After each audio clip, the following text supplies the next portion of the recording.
Acopladores de velcro hacen que los carros queden unidos después del choque, después de chocar.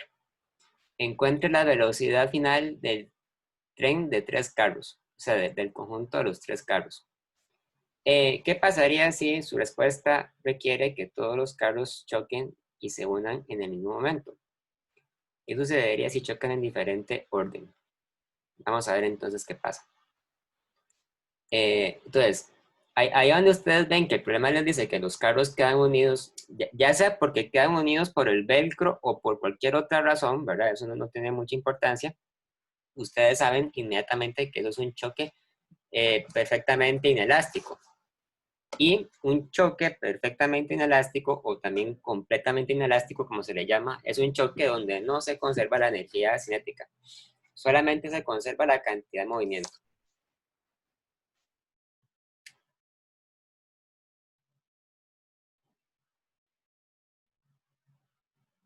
¿Ok? Entonces teníamos una superficie horizontal.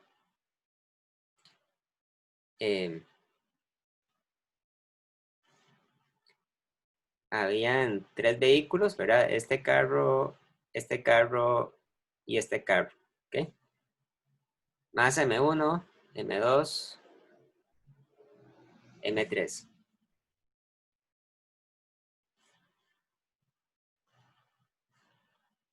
Entonces, el carro M1 se mueve para la derecha con una velocidad inicial 1 de,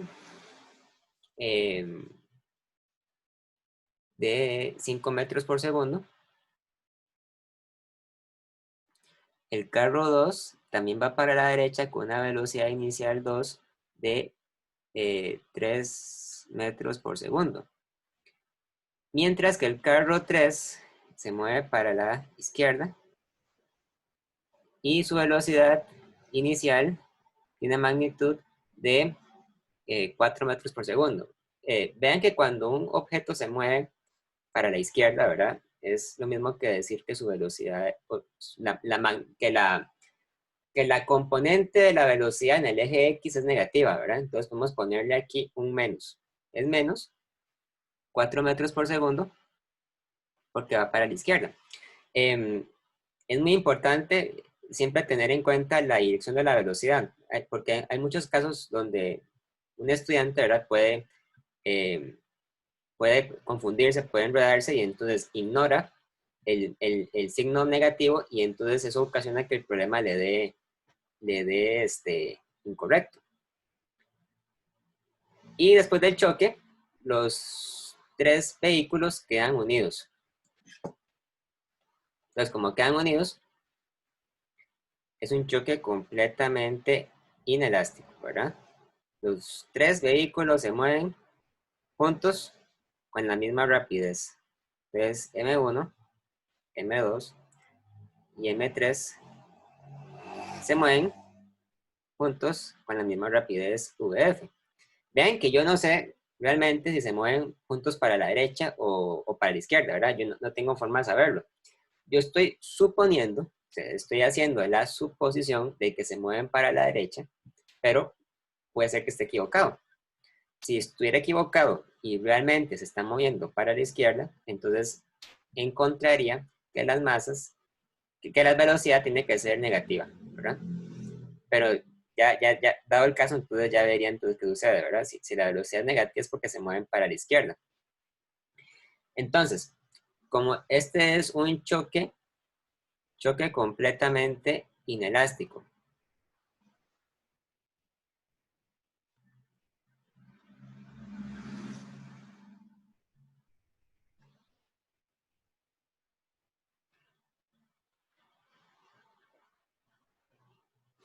Aplicamos entonces la conservación de la cantidad de movimiento.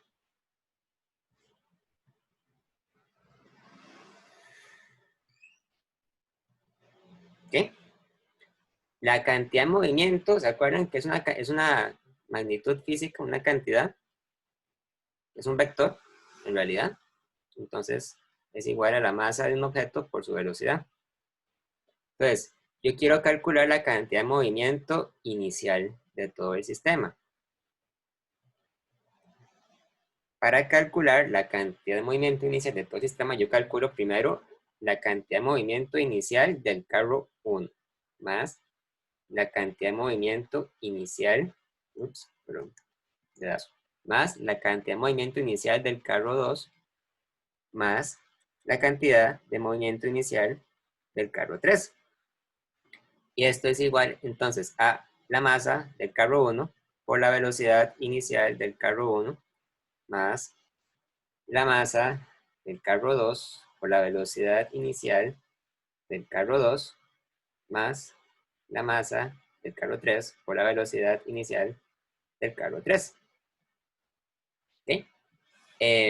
Bueno, también yo conozco las masas, ¿verdad? A mí me habían dicho, el problema decía que la masa M1 es de 4 kilogramos, bueno, ahí con cifras significativas, ¿verdad? La masa M2 es de 10 kilogramos y la masa M3 es de 3 kilogramos. Entonces, cuando yo calculo la cantidad de movimiento total, tengo que calcular entonces por las cantidades, ¿verdad? Me queda entonces, la masa M1 eran 4 kilogramos por la velocidad V1. Entonces, vean que la velocidad queda como un vector, ¿verdad? Y recuerden que la manera correcta, o sea, la manera completamente correcta de escribir un vector es utilizando los vectores unitarios para indicar las componentes. En el caso de la velocidad V1, tenemos que va para la derecha, tiene una magnitud de 5 metros por segundo. Entonces, esto realmente serían 5 metros por segundo en I, ¿verdad? Más la masa M2, que la masa M2 era de 10 kilogramos, por la velocidad inicial del carro 2, que es de 3 metros por segundo en I. Más la masa 3, que la masa 3 era de 3 kilogramos, por la velocidad inicial del carro 3, ven que va para la izquierda, ¿verdad? Entonces serían menos 4 metros por segundo en I. ¿Okay? Entonces, este vector me va a quedar como una componente en I. Calculamos eso. Eso sería 38, ¿verdad? 38 kilogramos por metro entre segundo en I. Ahora, la gracia de aplicar la ley de la conservación de la cantidad de movimiento es que podemos decir entonces que el P inicial es igual al P final. Y a partir de esto es donde ustedes pueden aprovechar esta ecuación para despejar V final, ¿verdad? Yo quiero despejar la velocidad final de los tres carros. Entonces, ¿cómo hacemos? Bueno, nos vamos al problema inicial, ¿verdad? Veamos el caso después del choque, ¿verdad? Entonces, después del choque, los tres carros quedan juntos y se mueven con la misma rapidez. Entonces, yo puedo perfectamente decir, ¿verdad? Que P final es igual, vean, a la suma de las tres masas, porque están juntas, ¿verdad? M1 más M2 más M3 por la velocidad final como un vector, ¿verdad?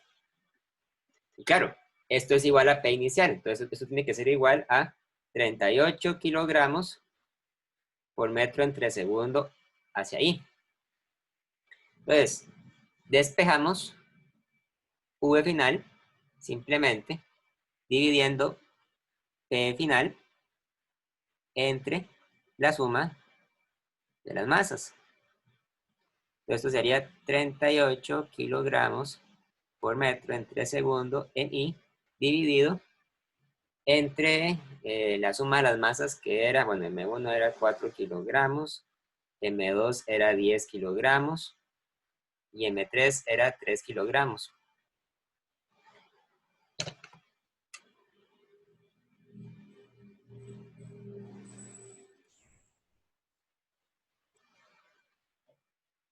sea, es igual a 2,24 metros entre segundo en I. ¿Sí?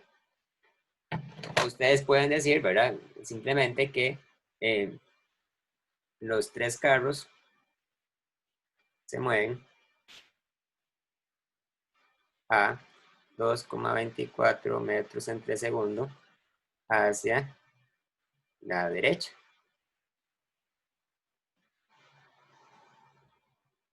Ahí está. Los tres carros se mueven a 2,24 metros entre segundo hacia la derecha. Esa sería la respuesta de la pregunta A.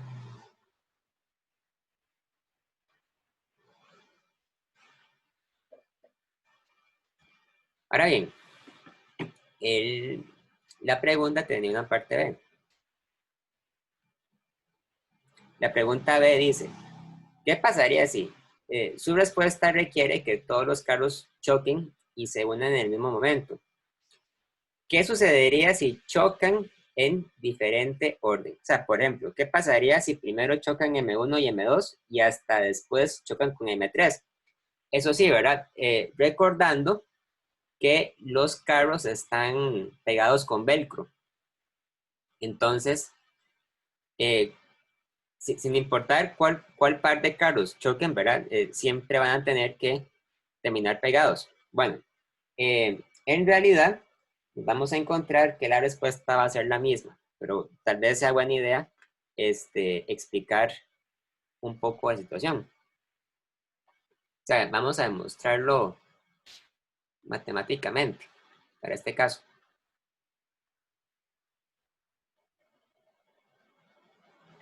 Entonces, vamos a decir, por decir algo, que chocan primero 1 y 2, ¿verdad? Y hasta después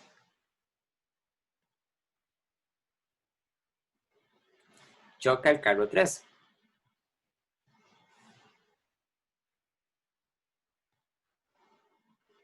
Entonces, em, tendríamos aquí una situación en la que tenemos los carros 1 y 2 y el carro 3 por aparte, ¿verdad? Entonces, el carro 3, como no ha chocado todavía, se sigue moviendo con una velocidad inicial de, este, de menos 4 metros por segundo, ¿verdad? Aquí la pregunta entonces sería, ¿con qué velocidad se movían los carros 1 y 2 después de chocar? Bueno, estamos suponiendo que este choque, ¿verdad? El choque que hubo entre 1 y 2 es un choque completamente inelástico.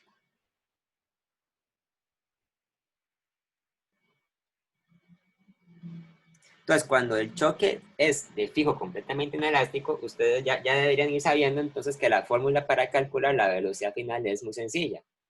La fórmula para calcular la velocidad final tendría que ser entonces igual a la masa del carro 1 por la velocidad inicial del carro 1 más la masa del carro 2 por la velocidad inicial del carro 2 dividido entre M1 más M2, ¿verdad? Bueno, realmente, para ser más exactos, tendremos que poner una flecha para indicar que las velocidades son vectores. En este problema en particular no es muy importante hacer eso porque sabemos que de todas formas los dos carros se mueven en una línea recta, que se mueven en una dimensión, pero no importa, como es lo correcto vamos a dejarlo así. Entonces quiere decir que esta velocidad tiene que ser igual a 4 kilogramos por V1 que era ¿cuánto? 5 metros por segundo, ¿verdad? Más M2, que era 10 kilogramos, por V2, que era de 3 metros entre segundo. Ven que aunque a los dos carros van para la derecha, hay un choque porque el carro que iba por detrás se movía más rápido que el que iba por delante, entonces lo alcanza y choca. Bueno, y esto es en I, y esto es en I, ¿verdad? Eso da, este,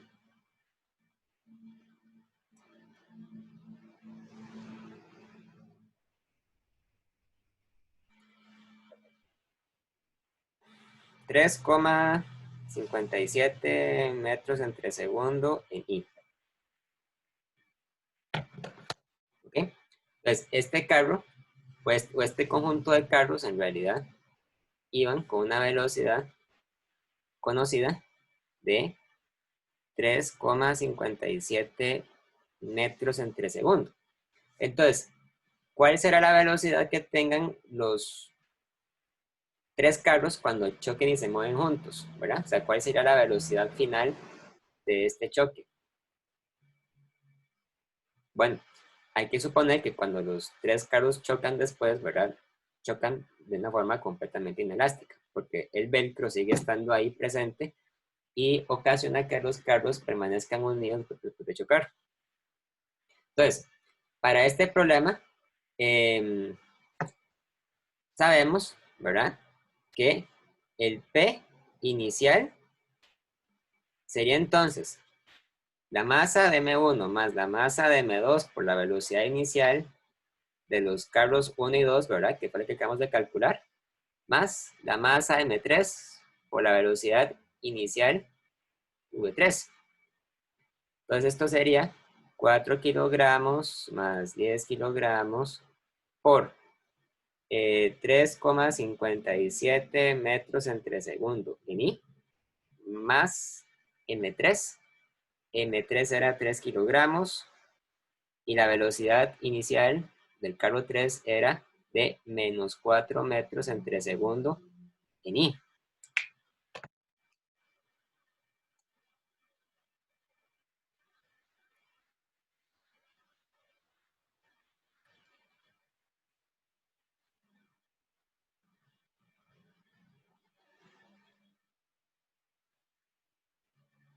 Esto da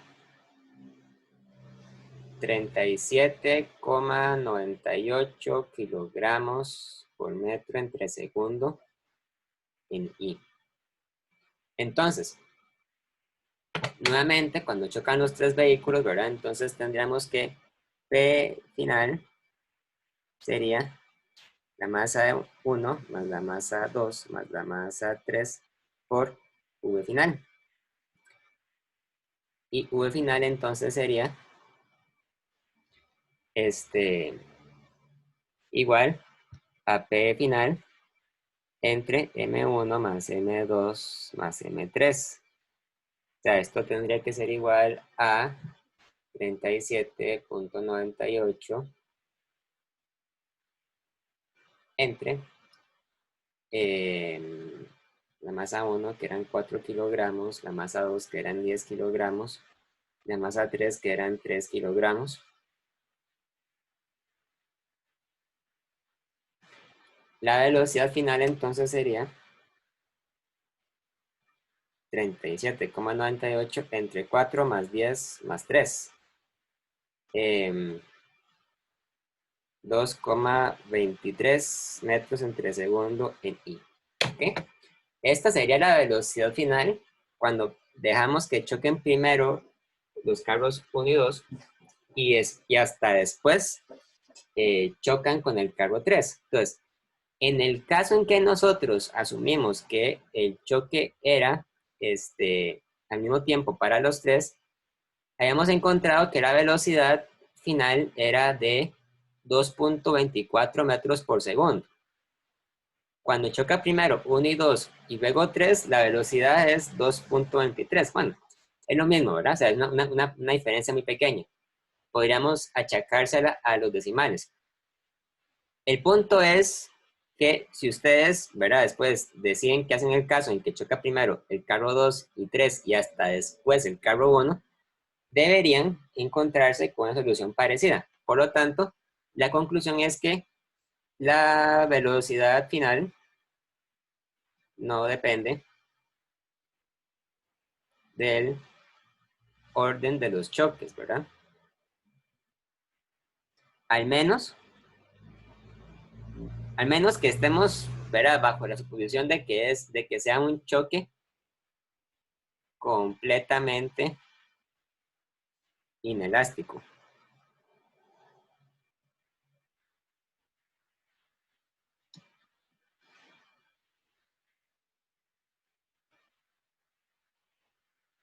Ok.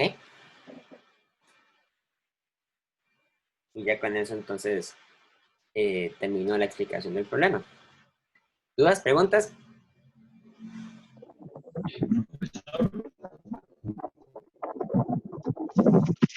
Para las otras colisiones esto no aplica. Con las otras colisiones pasa lo mismo. Sí, yo creo que sí pasa lo mismo. O sea, si eran colisiones inelásticas o elásticas, ¿verdad? Sí, era igual, o sea, no dependía del orden.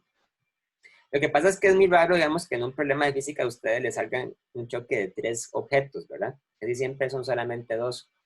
Pues cuando son solo dos objetos, pues obviamente no tiene importancia cuál fue primero porque solo hubo un choque, ¿verdad? La ambigüedad podría suceder cuando son tres, pero ya vimos que no hay problema, o sea que es equivalente.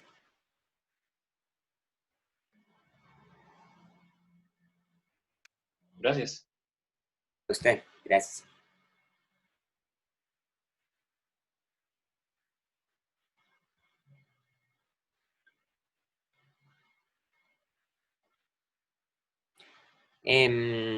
Tal vez me gustaría ver un problema con un choque en dos dimensiones.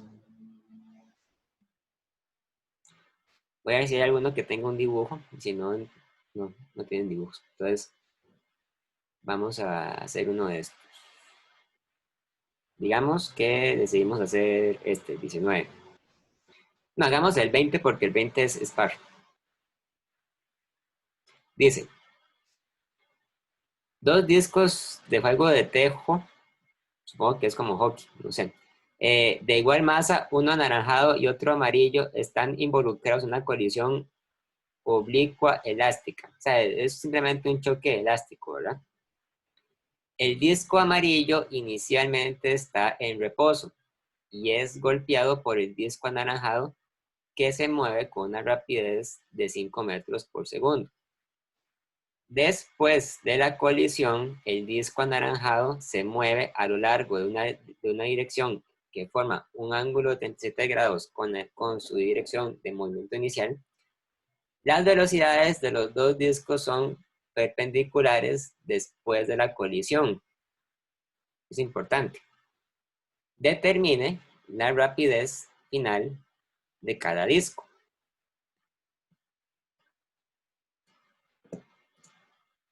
Voy a copiar este. Lo que pasa es que yo creo que no se va a poder copiar todo porque no me deja agarrarlo.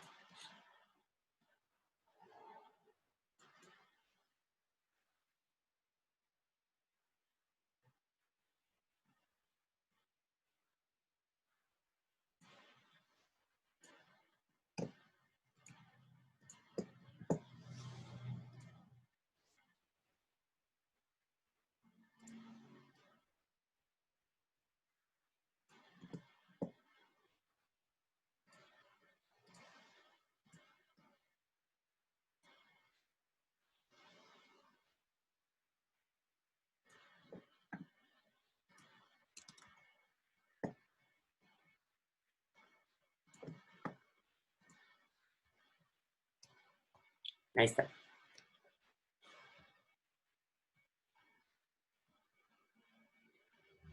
Que cuando es un problema en dos dimensiones es lo mismo, ¿verdad? Nada más que hay que tener cuidadillo con las componentes de la cantidad de movimiento.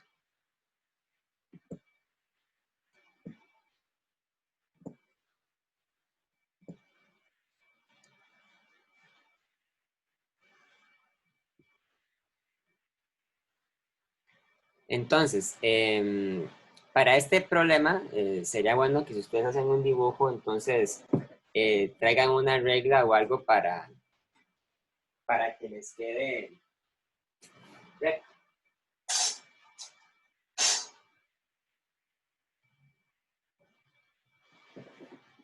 Vamos a ver. Ustedes tienen una línea recta horizontal.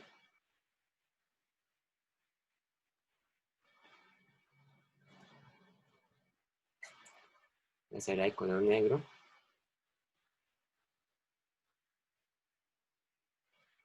Aquí.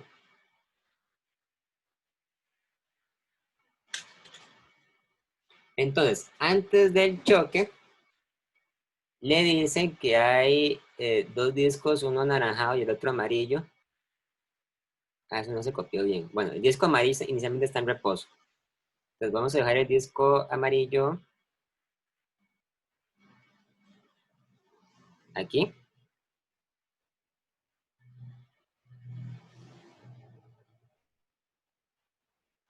Que está inicialmente en reposo. Entonces la velocidad inicial del disco amarillo es 0. Pero el disco anaranjado viene y lo golpea hacia la derecha. Entonces podemos decir que el disco anaranjado se encontraba inicialmente a la izquierda del disco amarillo. Digamos que es naranja, para no confundir la A de amarillo con la A de naranja. Entonces la velocidad inicial del disco naranja es de 5 metros por segundo. Vean que en el problema no nos dicen las masas, ¿verdad? Lo único que dicen es que son la misma masa. Eso significa, o sea, que realmente no hace falta saber exactamente cuánto es la masa de cada disco, ¿verdad? Basta con saber que son iguales. Entonces, por aquí podríamos decir, ¿verdad? Que el P inicial del problema, ¿verdad? Sería, bueno, la masa del disco anaranjado por la velocidad inicial del disco anaranjado más la masa del disco amarillo por la velocidad inicial del disco amarillo. Bueno, como el disco amarillo estaba en reposo, entonces esto que está aquí se cancela porque es 0, ¿verdad? Entonces, podríamos decir que esto es simplemente igual a m por 5 metros entre segundo en i, que va para la derecha, ¿verdad? Y voy a decir que de una vez voy a decir que la masa del disco anaranjado es igual a la masa del disco amarillo y por simplicidad lo voy a llamar entonces solamente m, ¿verdad? Para poderlo cancelar después. Ok, dice, después de la colisión, el disco anaranjado se mueve a lo largo de una dirección que forma un ángulo de 37 grados con su dirección de movimiento inicial. O sea, pasa lo siguiente. El disco anaranjado se va para arriba, ¿verdad? Se va para arriba, formando un ángulo de 37 grados. Entonces, tiene una velocidad final que el problema no nos da. Entonces, sabemos que va para acá con una velocidad final el disco anaranjado, ¿ok? Y también dice que el disco amarillo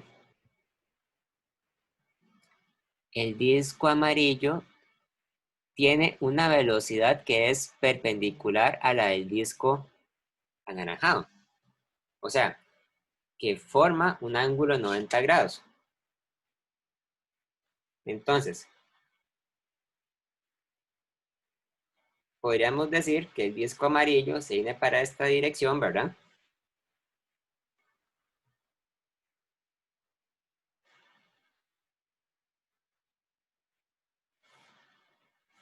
Con una velocidad final. Ahora, nosotros sabemos cuánto tiene que medir este ángulo, ¿verdad? Tiene que ser el ángulo complementario para que la suma de los dos de 90 grados. Entonces, este ángulo que está aquí tiene que medir 90 menos 37.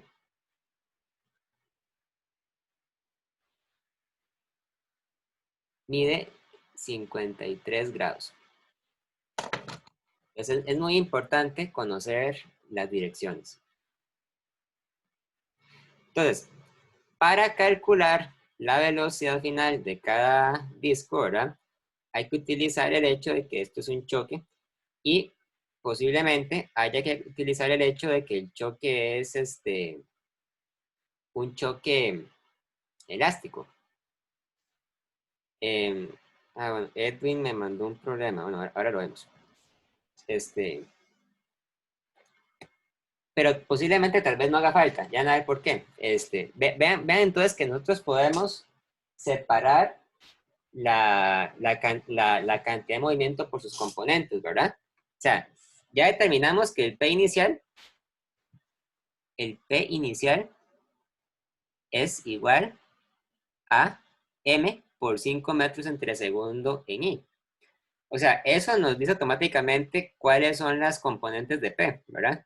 El P inicial en X es M por 5 metros entre segundo. Mientras que el P inicial en Y es 0, ¿verdad? O sea, porque antes del choque, ninguno de los discos se movía para arriba o para abajo, solo se movían para la derecha o estaban quietos. Entonces, la componente en el eje Y es 0. La componente en P, por lo menos, ¿verdad?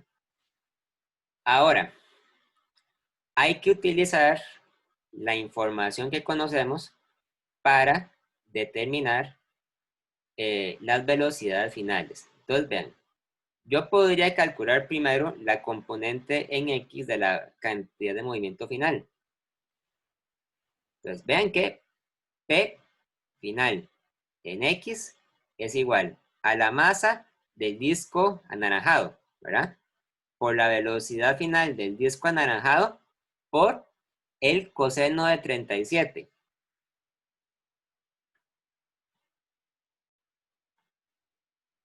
Más la masa del disco amarillo por la velocidad final del disco amarillo por el coseno de 53.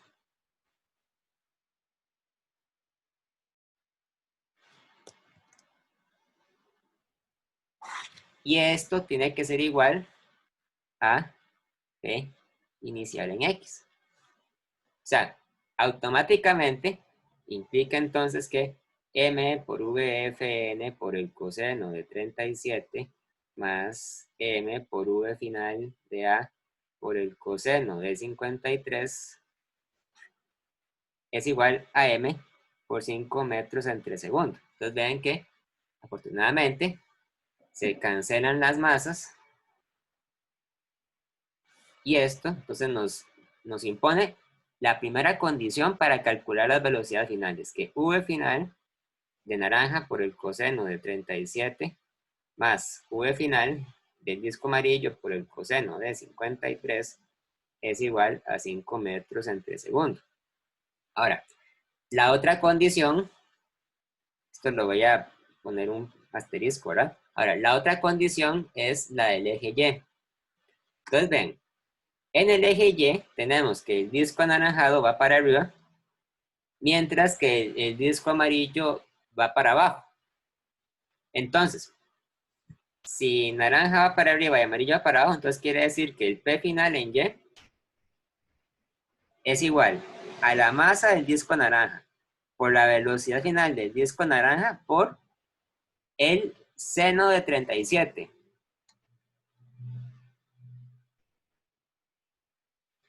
Menos la masa del disco amarillo, porque va para abajo, por la velocidad final del disco amarillo por el seno de 53.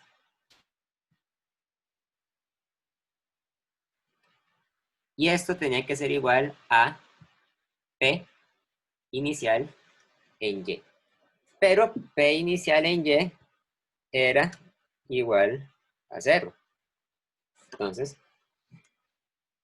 Entonces, quiere decir que la masa por la velocidad final de naranja por el seno de 37 menos la masa por la velocidad final de amarillo por el seno de 53 es igual a 0.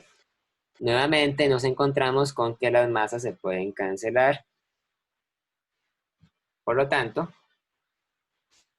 significa que la velocidad final de naranja por el seno de 37 menos la velocidad final de amarillo por el seno de 53 es igual a 0. Y esta es la segunda condición para calcular las velocidades finales. Entonces le voy a poner un asterisco. Entonces, tenemos que resolver simultáneamente esta ecuación con esta otra ecuación. ¿Verdad? Eso es un problema de un sistema de ecuaciones. Es realmente un desafío matemático. Eso se puede hacer a mano sin ningún problema. Ven que yo puedo, por ejemplo, aquí despejar la velocidad final de naranja, por decir algo. Entonces, cuando yo lo hago, me queda que la velocidad final de naranja es igual a la velocidad final de amarillo por el seno de 53 entre el seno de 37. Y luego sustituyo en esta de acá, ¿verdad? Entonces, habíamos dicho que velocidad final de naranja por el coseno de 37 más velocidad final de amarillo por el coseno de 53 eran 5 metros entre segundos. Entonces, voy a reemplazar la velocidad final de naranja con esta relación. Y me queda entonces que velocidad final de naranja, de amarillo, perdón, de amarillo por el seno de 53 entre el seno de 37 por el coseno de 37 más velocidad final de amarillo por el coseno de 53 es igual a 5 metros entre segundo. Y aquí ahora es sencillo observar que ustedes pueden sacar a factor común la velocidad final del disco amarillo.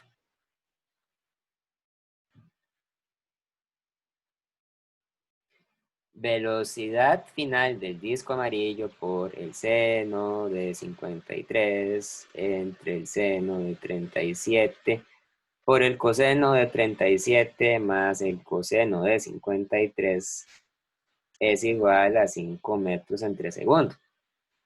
Por lo tanto, la velocidad final del disco amarillo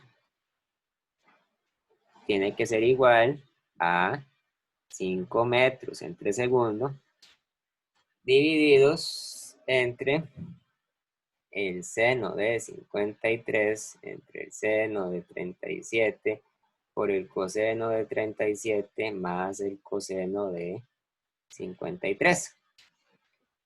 Es un poco tedioso. Bueno, no, realmente es muy tedioso. Ustedes lo piensan, pero si lo hacen con cuidado, no debería ser difícil, ¿verdad? Nada más es tedioso. Vamos a calcular cuánto da.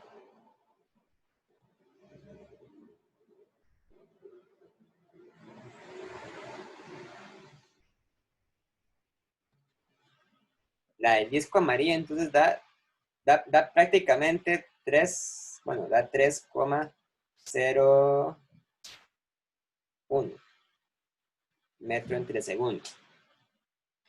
Ahora, para calcular la velocidad final del disco anaranjado, ¿verdad? Lo que hacemos es devolvernos aquí, a esta relación que yo he sacado acá. Entonces, calculo la velocidad final del disco anaranjado haciendo lo siguiente. La velocidad final del disco anaranjado es igual a la velocidad inicial del disco amarillo por el, ¿cómo era? Por el seno de 53 dividido entre el seno de 37. Seno de 53 entre el seno de 37. O sea, esto es igual a 3,01 metros entre segundo por el seno de 53 entre el seno de 37.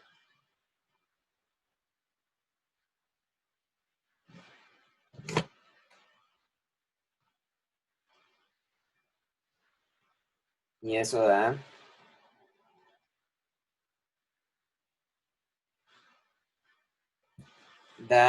bueno, da 3,99 metros entre segundo. O sea que los dos vehículos, bueno, los dos discos en realidad tenían velocidades finales diferentes. Entonces, vean, para este problema, Yo lo pude resolver utilizando solamente la conservación de la cantidad de movimiento. No me hizo falta calcular la energía cinética, por dicha, ¿verdad? Porque con las dos componentes de la cantidad de movimiento basta. Em, entonces, bueno, hasta ahí llegamos con este problema. ¿Hay alguna pregunta, duda? Si no, entonces me voy a poner a hacer el problema que mandó el compañero al chat. Bueno, mandó dos. Voy a hacer el primero. ¿Preguntas?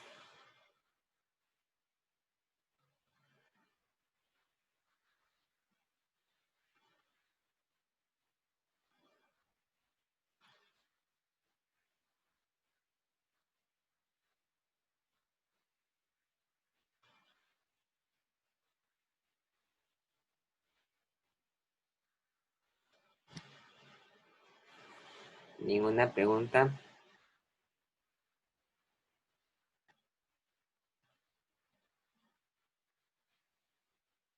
Bueno,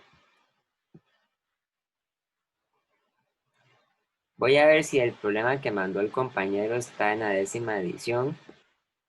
Si no, entonces lo voy a leer directamente del mensaje. No, no está. Pues bueno, voy a empezar con el problema 33 que mandó Edwin. Dice, dos bloques son libres de deslizarse a lo largo de la pista de madera sin fricción, como se muestra en la figura 39.33. Era novena edición. Sí, bueno, muchas gracias. Sí, sí o sea, sí me sirve. Lo que pasa es que yo no tengo la novena edición en digital, entonces no les puedo poner el texto en la pantalla. Pero lo voy a leer de acá, ¿ok? Dice, este, el bloque de masa M1 de 5 kilogramos se libera desde la posición indicada a una altura h de 5 metros sobre la parte plana de la pista. De su extremo frontal sobresale el polo norte de un poderoso imán que repele el polo norte de un imán idéntico incrustado en el extremo posterior del bloque de masa M2, igual a 10 kilogramos, inicialmente en reposo. Los dos bloques nunca se tocan. Calcula la altura máxima a la que se eleva M1 después de la colisión elástica. Vean, toda esa explicación que dieron de que los bloques no se tocan por el imán, ¿verdad? Es solamente para reforzar el hecho de que es un choque completamente elástico. O sea, es elástico. O sea, no se pierde energía cinética. Y eso, en teoría, ¿verdad? Se garantiza debido a que los bloques no se tocan. Porque si se tocaran, entonces probablemente se perdería energía en forma de sonido, en forma de calor, ¿verdad? Pero como los bloques se repelen y no se tocan, entonces quiere decir que no hay, se supone, pérdidas de energía por calor. Entonces, esto es simplemente un problema de choques elásticos. Ahora, lo que sucede es que nosotros no sabemos exactamente en qué momento es que el bloque M1 empieza a moverse para arriba y exactamente en qué momento el bloque M2 empieza a moverse para la derecha. Lo que sí sabemos es que la energía del sistema se debe conservar.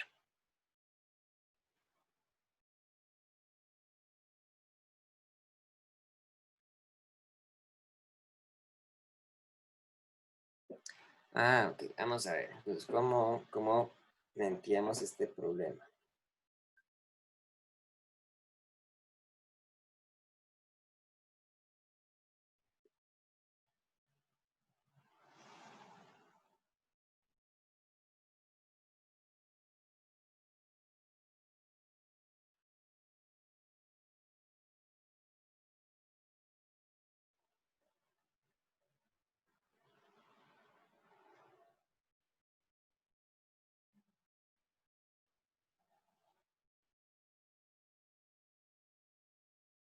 Vamos a ver.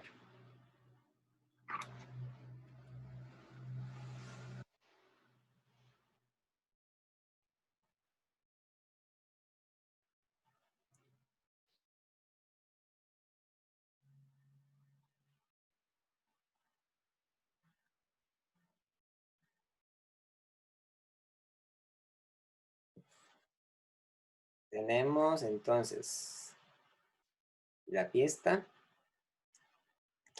Un poquillo feo, ¿verdad? Tenemos la pista.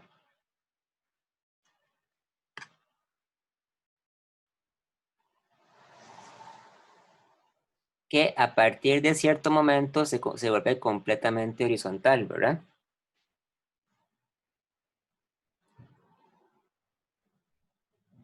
Entonces, esta pista tiene una altura h.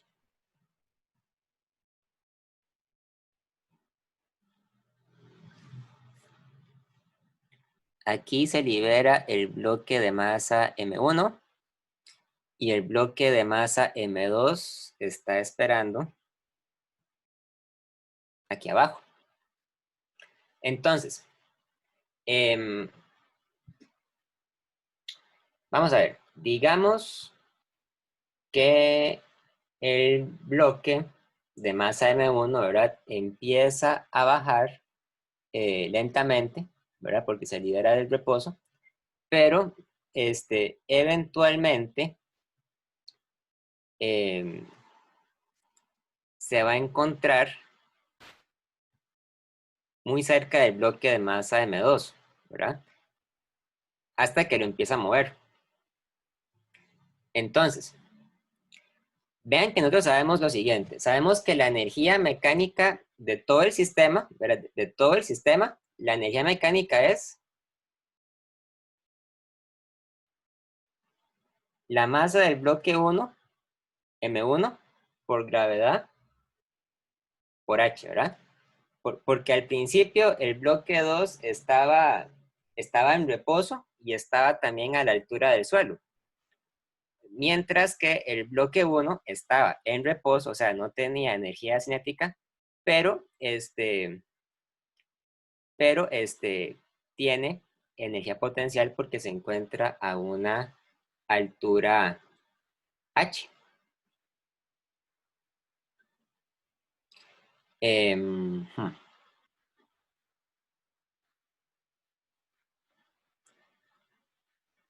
Después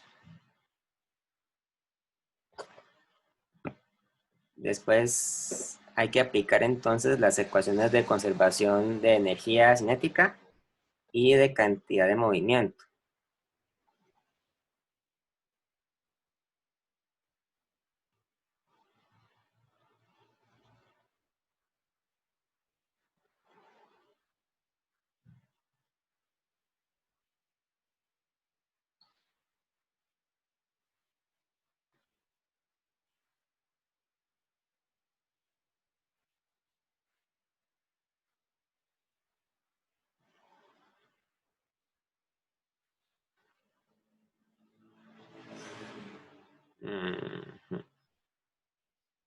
Entonces, cuando el problema termina, ¿verdad?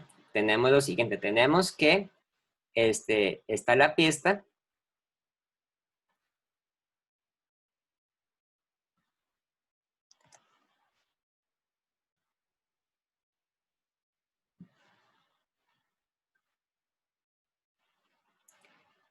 Tenemos la parte horizontal de la pista y tenemos que el bloque M2 se mueve con una velocidad final que es desconocida, o sea que no la hemos calculado. Mientras que el bloque M1 sube de vuelta, pero sube a una altura final que es probablemente menor que la altura inicial. Entonces tiene una altura final, H1 final, desconocida. Este sería entonces el bloque M1. Esta es la energía inicial. Entonces quiere decir que la energía final es igual a M1 por gravedad por H inicial final más U medio de la masa 2 por V2 al cuadrado, ¿verdad? Porque el bloque 2 gana energía cinética. Y como el sistema, como un todo, no pierde energía, entonces sabemos que la energía inicial es igual a la energía final. Ya sabemos que M1 por G por H es igual a M1 por G por H final más U medio por la masa 2 por V2 al cuadrado. Entonces, vean que lo que queremos es hallar el valor más grande que puede tener esta altura final. La altura final H12. H1F, perdón. H1F. Entonces, la altura final que gana el objeto, ¿verdad? Va a depender también de la velocidad con la que el bloque 2 va a terminar apartándose del sistema, ¿verdad? Con la velocidad final del bloque 2, con la velocidad con la que el bloque 2 se termina alejando del conjunto. Entonces, ahí lo que haría falta entonces es saber cómo aplicar correctamente las ecuaciones de conservación de la cantidad de movimiento para este problema. Entonces, sabemos que en este problema tiene que darse también la conservación de la cantidad de movimiento.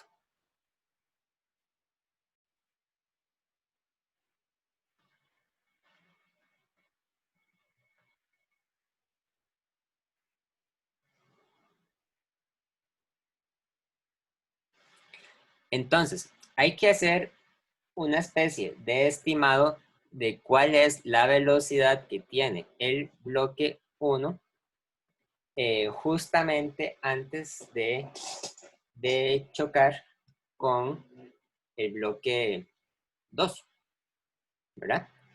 Vamos a ver. Digamos que tenemos un caso extremo en que el bloque 1 está casi a punto de llegar al nivel del suelo cuando empieza a empujar el bloque 2.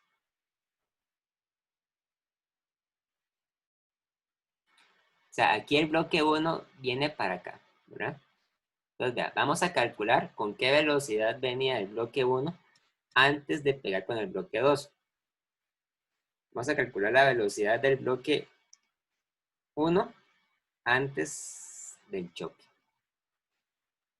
¿Cómo se puede calcular la velocidad del bloque 1 antes del choque? Bueno, para hacerlo, entonces tendríamos que hacer una comparación con la energía que tenía el bloque 1 cuando estaba aquí arriba, ¿verdad?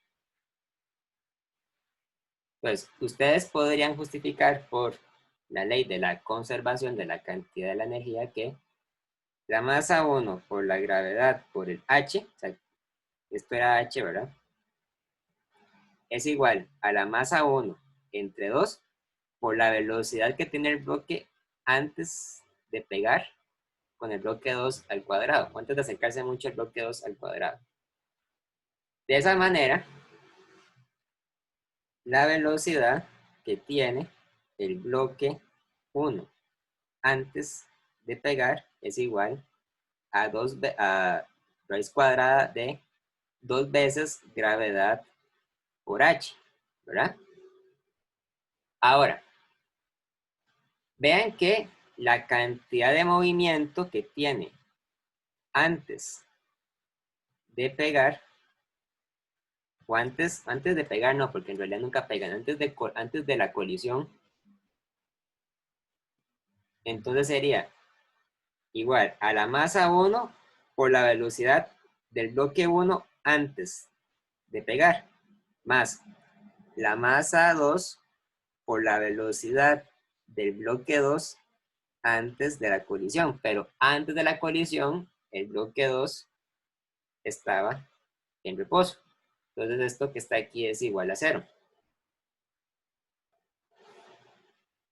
Y por lo tanto, P es igual a M1 por raíz cuadrada de 2GH.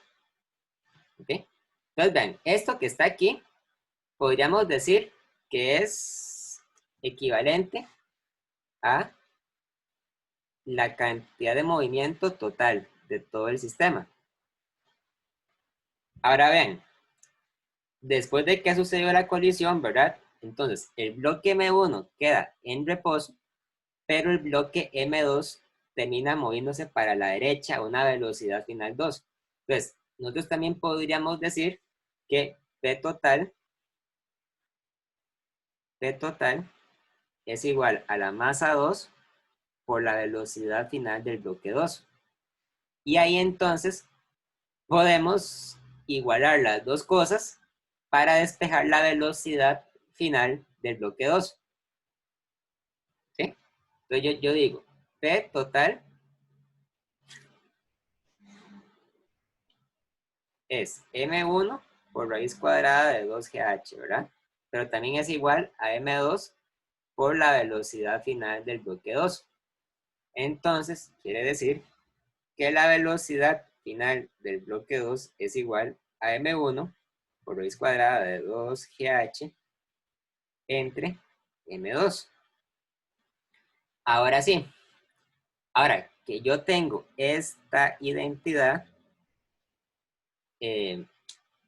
yo me puedo entonces devolver a la primera ecuación que yo ya he planteado, ¿verdad? Que es la de la conservación de la cantidad de la energía mecánica, sustituir en este V2 y entonces calcular la altura final del bloque 1. Habíamos dicho que M1 por G por H1 por H es igual a M1 por G por H1 final más un medio por M2 por V final de 2 al cuadrado. Entonces sustituyo este V final de 2 con esto de acá. Y me queda M1G por H es igual a M1G por H inicial, por H final de 1 más un medio por M2 por. Y ahora pongo esto al cuadrado, ¿verdad? Ven que me queda M1 al cuadrado entre M2 al cuadrado por 2GH, ¿verdad? Ahí saqué la raíz. Y lo que tendría que hacer entonces es despejar esto, despejar H final de 1. ¿Sí? Eso se puede hacer algebraicamente. Ya voy. Voy a mandar este término a restar. Entonces me queda M1G por H menos un medio de M1 al cuadrado entre M1 por 2 por G por H es igual a M1 G por H final. Yo puedo cancelar G, ¿verdad? También puedo cancelar M1 y este M1 de acá está al cuadrado, entonces lo puedo cancelar 1. Entonces me queda que H menos un medio de M1 entre M2 por H es igual a H final. O bien, el H final es igual a H por 1 menos un medio de M1 entre M2. Vean que, o sea, una parte muy importante de todo esto es no enredarse, ¿verdad? Y confundir cosas, ¿verdad? Esta H es la altura final del bloque 1 y esta H es la altura inicial del bloque 1. Entonces, cuando ya le meto datos, ¿verdad? Este H debería ser entonces igual a, bueno, H era 5 metros, ¿verdad? Entonces ponemos 5 metros por 1 menos un medio por M1 eran 5 kilogramos y M2 eran 10 kilogramos.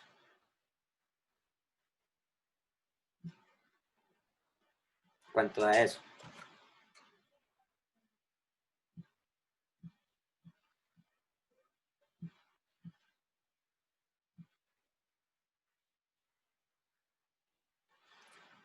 Da 3,75 metros.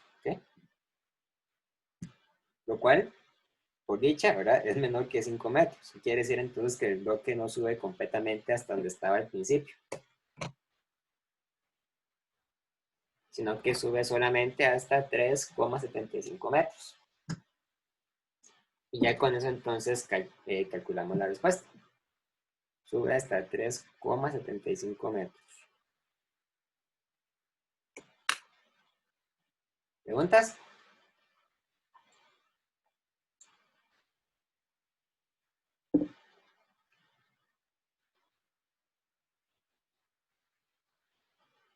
Profe, ¿se puede regresar un poco para ver el procedimiento? Ok, vamos a ver.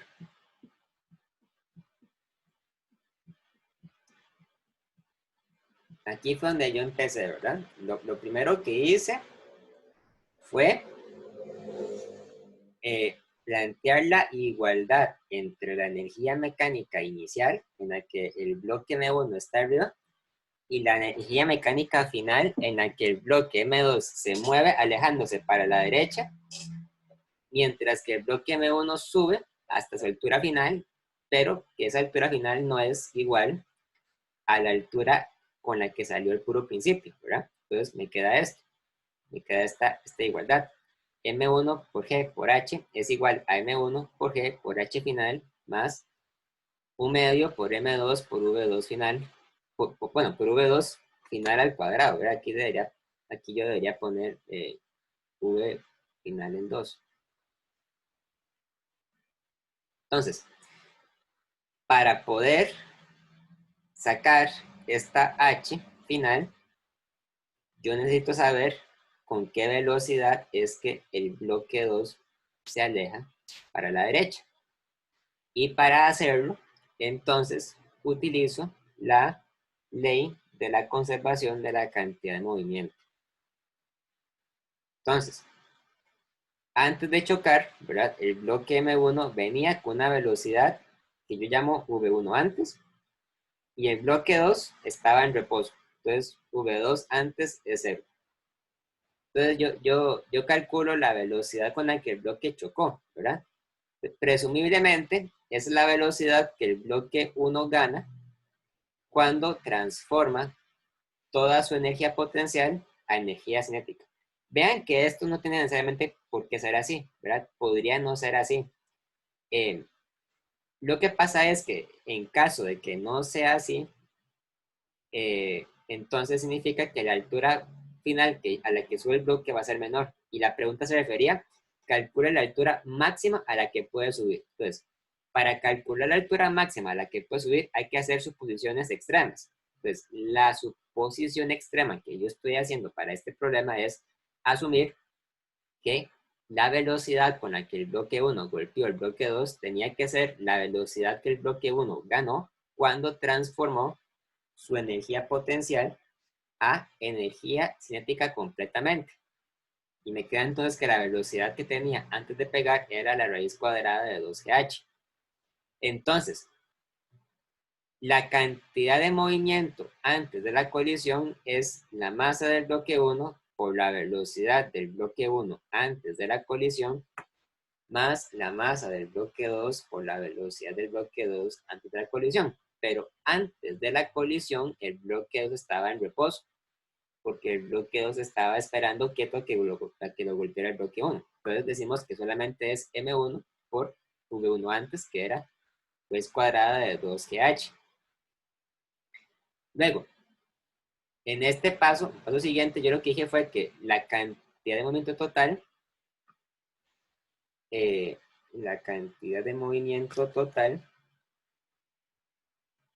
era entonces M1 por raíz cuadrada de 12H, ¿verdad? Por esto acá. O también era M2 por la velocidad final de 2. Porque al final del problema, el bloque 2 se aleja indefinidamente con una velocidad final VF2. Entonces, esto tiene que ser igual a M2 por VF2. Entonces, yo puedo despejar VF2 como M1 por raíz cuadrada de 12H entre M2. Entonces, sustituyo VF2 en la ecuación de la conservación de la energía inicial, ¿verdad? y a partir de ahí lo que hago es despejar h final. Okay. No sé si quiere que me vaya a otra parte o me vaya antes o después de eso. No, sí, me quedó muy claro. Gracias. Perfecto. Bueno, ¿alguien más? ¿Otra duda? ¿Alguna otra duda de este problema?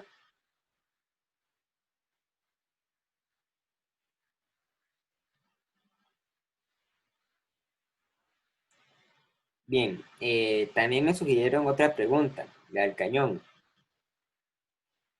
Eh, Me imagino que también es de la novena edición, entonces, no, pero este problema sí estaba sí está en la décima edición, entonces se los voy a enseñar. Aquí está. El problema 38 de la décima edición, que es el problema 70 de la novena. Dice, un cañón rígidamente instalado en una plataforma, la cual se puede mover en rieles horizontales, pero está conectada a un poste mediante un largo resorte, inicialmente no deformado y con una constante elástica K igual a 2 por 10 a la 4 newton entre metro, como se muestra en la figura. El cañón dispara un proyectil de 200 kilogramos a una velocidad de 125 metros por segundo sobre la horizontal. Suponga que la masa del cañón y su plataforma es de 5 kilogramos. ¿De 5 o de 5.000? No, de 5 kilogramos. Entonces, encuentre la rapidez de retroceso del cañón. Eso es fácil, ¿verdad? Pregunta B. Determine la máxima extensión del resorte. Obtenga la fuerza máxima que el resorte ejerce sobre la plataforma. Y D. Considere el sistema integrado por el cañón, la plataforma y el proyectil. Se conserva la cantidad de movimiento de este sistema durante el disparo. ¿Por qué sí o por qué no? ¿Okay? Es un problema de resortes, ¿verdad? Y recuerden que cuando hay resortes, entonces hay que utilizar la fórmula para la energía potencial de resorte, que era 1/2 de K por X al cuadrado. Bueno, vamos a ver entonces la parte A, ¿verdad?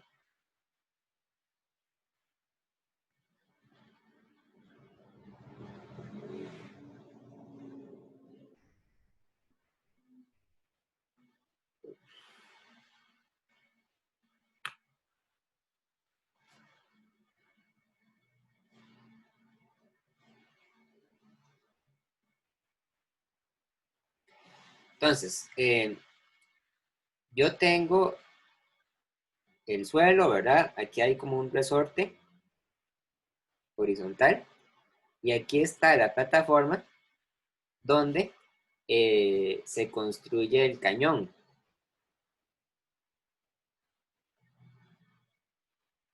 Y el cañón dispara un proyectil con un ángulo inicial de 45 grados, ¿verdad? Entonces, ustedes saben que antes de disparar, ¿verdad? Antes de hacer cualquier cosa, tanto el cañón como el proyectil estaban en reposo. Entonces, eso quiere decir, ¿verdad? Que entonces la cantidad de movimiento total tiene que ser cero, ¿verdad? Porque antes de disparar estaba todo quieto, todo estaba en reposo. Entonces P total tiene que ser igual a cero. Después de disparar, la bala o el proyectil sale con una velocidad inicial de 125 metros por segundo. Entonces, el P total es igual a la masa del cañón por la velocidad de retroceso del cañón, que vamos a llamar VC, más la masa del proyectil por la velocidad del proyectil, pero en X. ¿Okay? ¿Por qué estoy limitándome a X? Por una razón muy sencilla, porque la velocidad de retroceso del cañón es en X, ¿verdad? O sea, esta es la velocidad de retroceso. No me voy a preocupar por la conservación de la cantidad de movimiento en Y, porque si ustedes lo piensan, ¿verdad? Cuando el cañón dispara, el cañón se debería hacer para atrás, para abajo, ¿verdad? Se debería mover para abajo.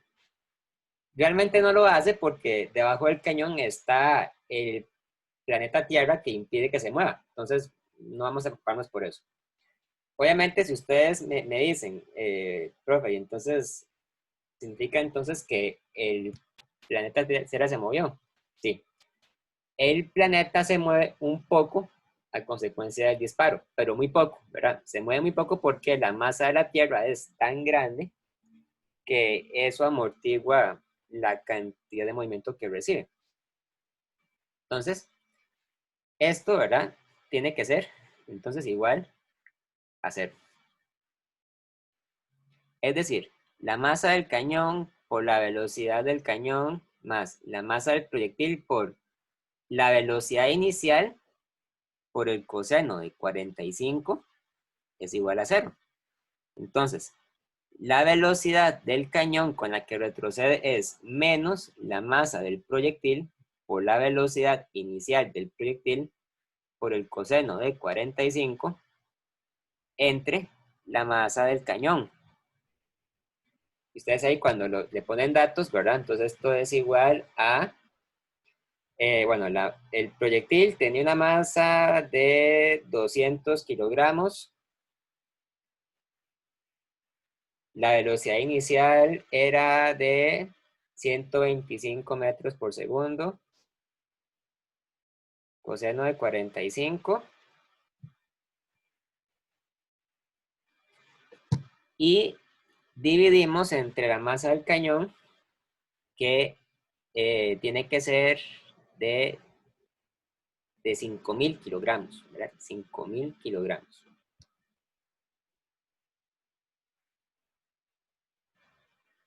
Vean que da negativo, porque se mueve para atrás.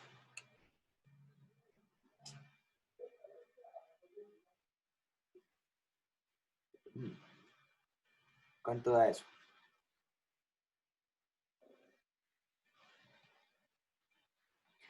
Menos 3,54 metros entre segundo. Entonces, esta sería la velocidad con la que el cañón empieza a retroceder.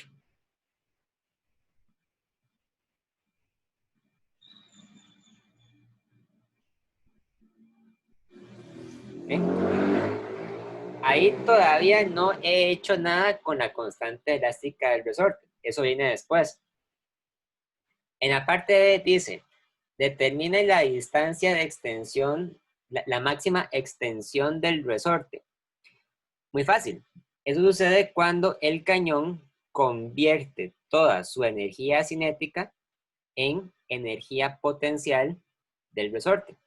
Entonces, para la parte B, hay que hacer que 1/2 de la masa del cañón por la velocidad del cañón al cuadrado se convierta en 1/2 de la constante K del resorte por X al cuadrado. Entonces, X sería la velocidad del cañón por raíz cuadrada de la masa del cañón entre K. Entonces sería, bueno, pongámosle un más, sería 3,54 centímetros, 54 metros por segundo, perdón, por raíz cuadrada de, ahora, la masa del cañón era de 5.000 kilogramos y la constante K era de 2 por 10 a la 4 newton entre metro.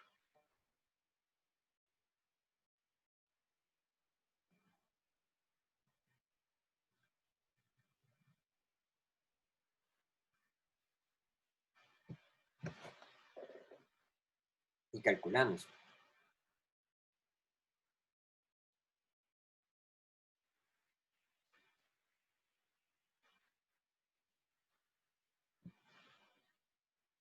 Es 1,77 metros. 1,77 metros.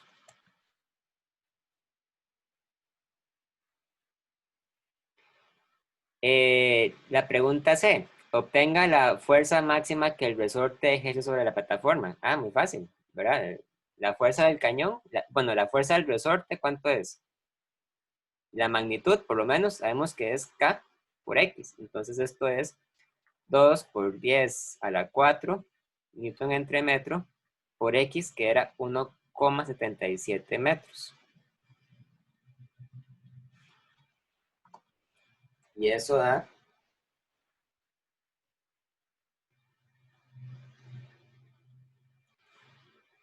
35.400 newtons. 35.400 newtons. Y la pregunta D. Considere el sistema integrado por el cañón, la plataforma y el proyectil. ¿Se conserva la cantidad de movimiento de ese sistema durante el disparo? ¿Por qué sí o por qué no? Bueno, vean que el cañón, la plataforma y el proyectil son todos los elementos del problema que se mueven, ¿verdad? Pero ahí hace falta eh, algo más. Ahí hace falta también el planeta Tierra, porque el planeta Tierra es el responsable de ocasionar que el proyectil experimente la energía potencial gravitacional. Entonces, inmediatamente después de que el proyectil sale disparado y sube, ¿verdad? O sea, sube a cierta altura, ahí se empieza a perder energía cinética, ¿verdad? Debido al hecho de que hay energía potencial. Pero vean que la pregunta dice exactamente lo siguiente, dice, ¿se conserva la energía, la cantidad de movimiento durante el disparo? La respuesta es sí, ¿verdad? Pero solamente durante el disparo, nada más. Ya después de que sucede el disparo, ¿verdad? Que el cañón se empieza a frenar, pues ahí ya no, ¿verdad? Pero la pregunta se refiere inmediatamente después del disparo, entonces la respuesta es sí, sí se conserva.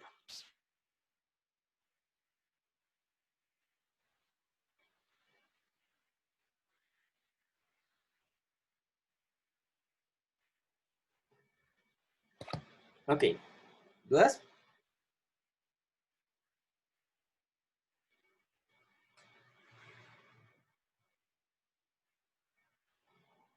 ¿Preguntas?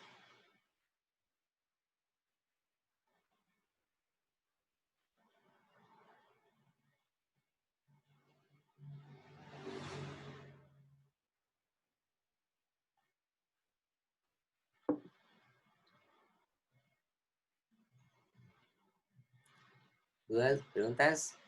¿No? Bueno, entonces, si quieren, podemos dejarlo hasta acá.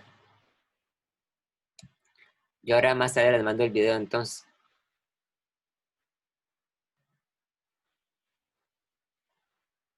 ¿Les parece? ¿Está bien? Ah, bueno, Edwin tiene una pregunta. ¿Qué pasa?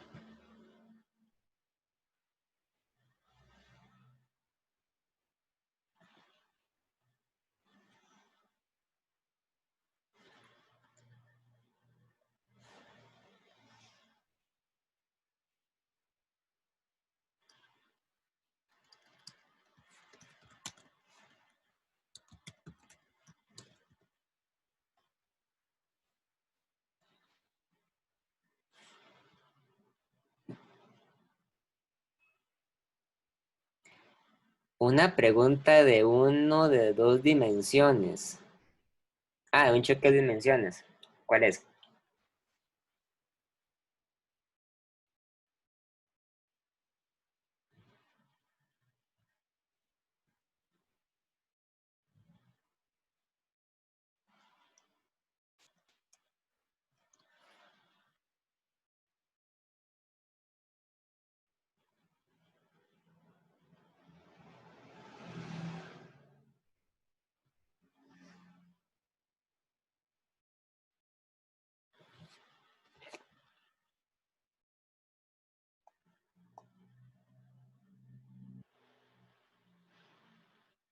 ¿Cuál es su pregunta entonces?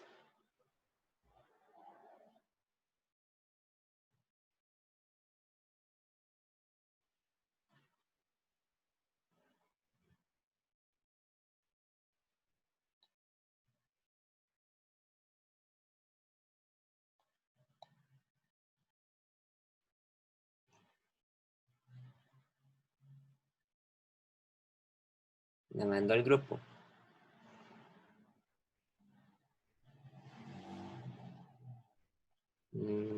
¿Cuál es? Usted mandó la del cañón y la del bloque que cae, ¿verdad?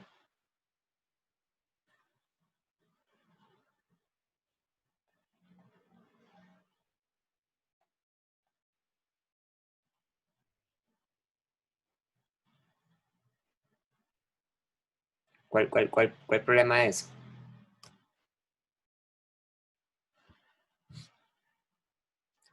Ah, usted me la mandó a mí.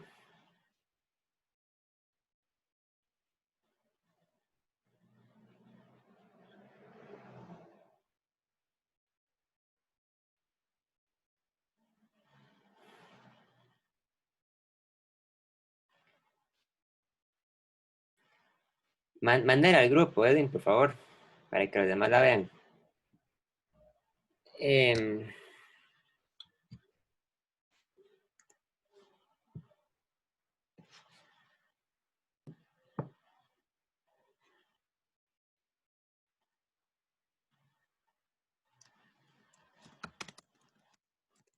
Mándela al grupo, por favor.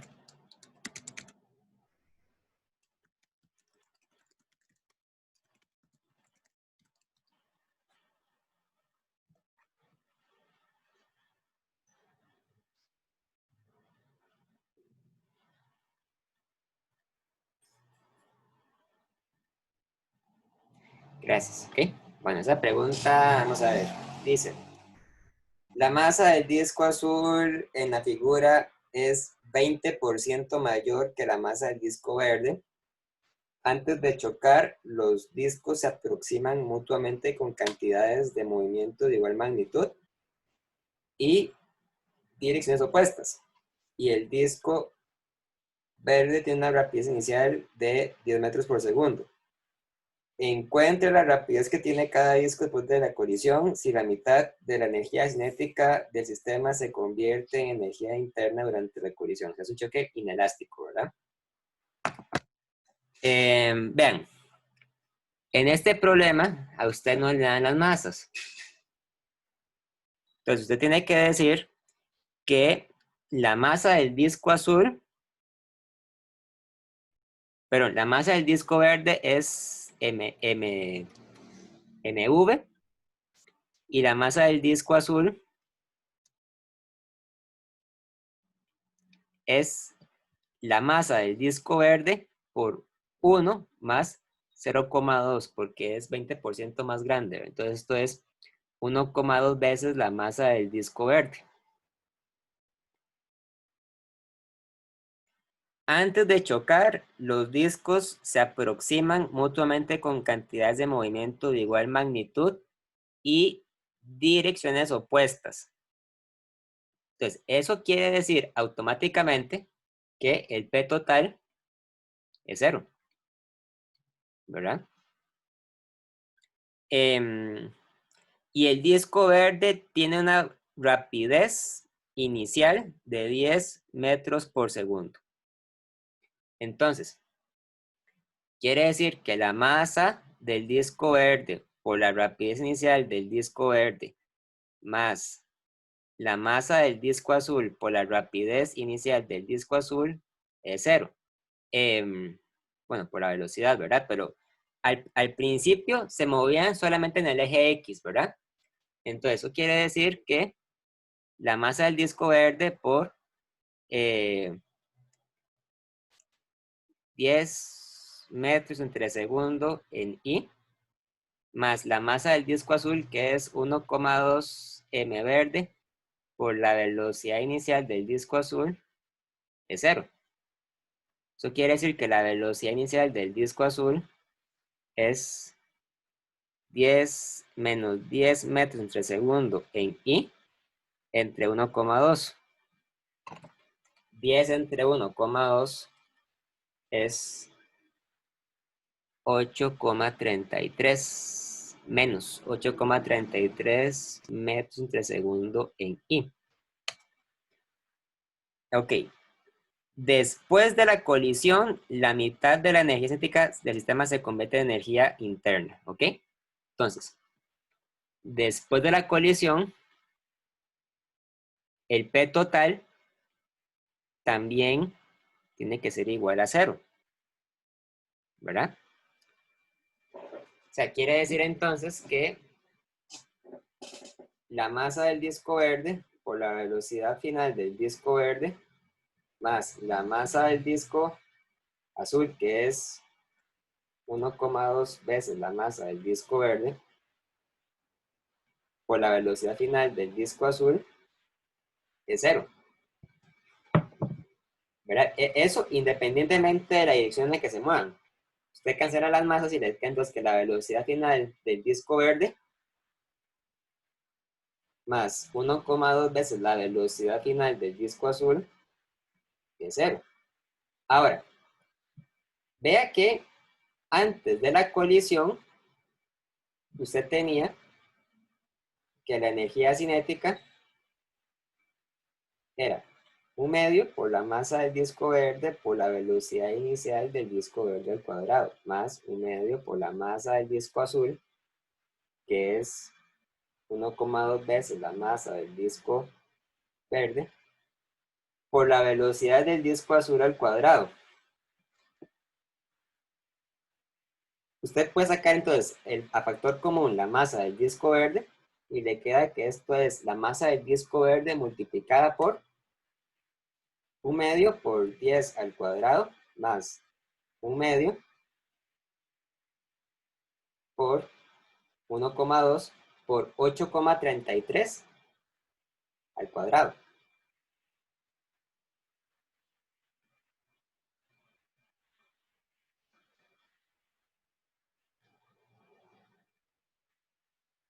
Entonces, es la masa del disco verde por 91,63, ¿verdad?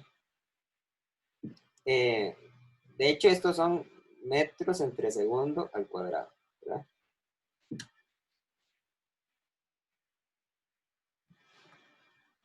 Después de la colisión, entonces K final es 1/2 de K inicial. Pues K inicial, ¿verdad? Entonces tiene que ser igual a la masa del disco verde por 91,63 metro al cuadrado entre segundo al cuadrado entre 2. O sea, es igual a la masa del disco verde por 45,82 metros al cuadrado entre segundo al cuadrado. Y usted sabe que la energía cinética final tiene que ser igual a 1/2 por la masa del disco verde por la velocidad final del disco verde al cuadrado más 1/2 por 1,2 por la masa del disco verde por la velocidad final del disco azul al cuadrado. Usted cancela las masas del disco verde, ¿verdad? Y entonces le queda lo siguiente, le queda que la velocidad final del disco verde al cuadrado más 1,2 la velocidad del disco azul al cuadrado es igual a, 45,82 multiplicado por este 2 le da 91,63 metros al cuadrado entre segundo al cuadrado. Entonces, esta era una condición y la otra condición era la que hemos encontrado antes para la cantidad de movimiento, que es esta de acá. La velocidad final del disco verde más 1,2 la velocidad final del disco azul es 0.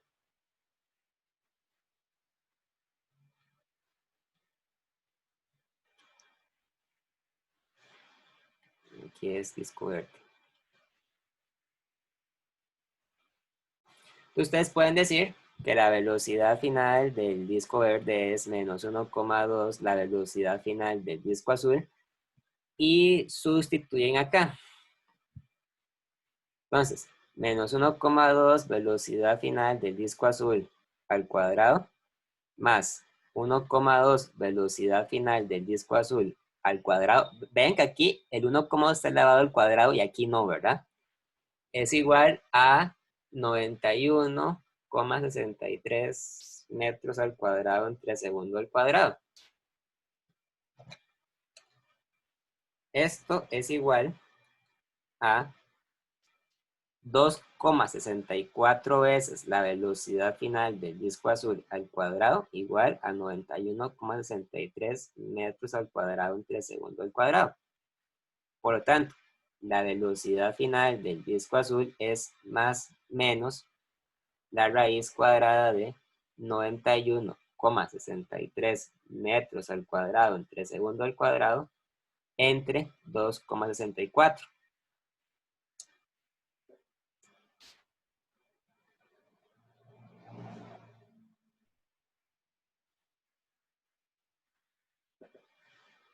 Es 56,4 metros entre segundo. Mientras que la velocidad final del disco verde es eh, menos más 1,2 veces la velocidad final del disco verde. O sea, sería menos más 67,67 metros entre segundo. Ahí está. Es solamente aplicar simultáneamente la conservación de la cantidad de movimiento y la conservación de la energía. ¿Ok?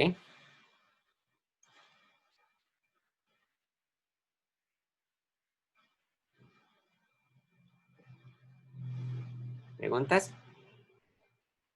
¿Por qué era que solo un 1,2 estaba al cuadrado? Bueno, porque vienen de lugares diferentes, ¿verdad? La ley de la conservación de la energía cinética decía esto, ¿verdad? Velocidad final de verde al cuadrado más 1,2 veces la velocidad final de A al cuadrado es igual a esto. Mientras que la conservación de la cantidad de movimiento no tiene las velocidades al cuadrado. Entonces solamente es velocidad final de verde más 1,2 velocidad final de A igual a 0. Yo tenía estas velocidades al cuadrado porque esta es la ecuación de la energía cinética. Y esta son velocidades elevadas a la 1 porque es la conservación de la cantidad de movimiento.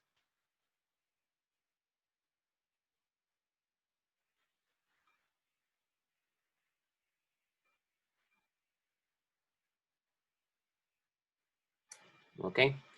Bueno, chicos, entonces ahora les mando el video. Ahora más tarde. Nos vemos entonces.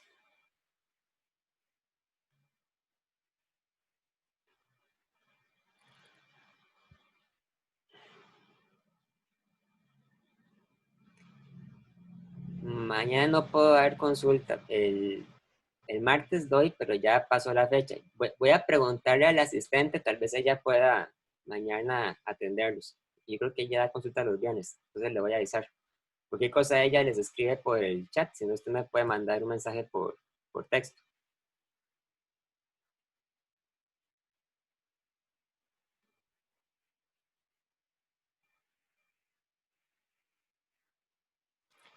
¿Ok? Bueno.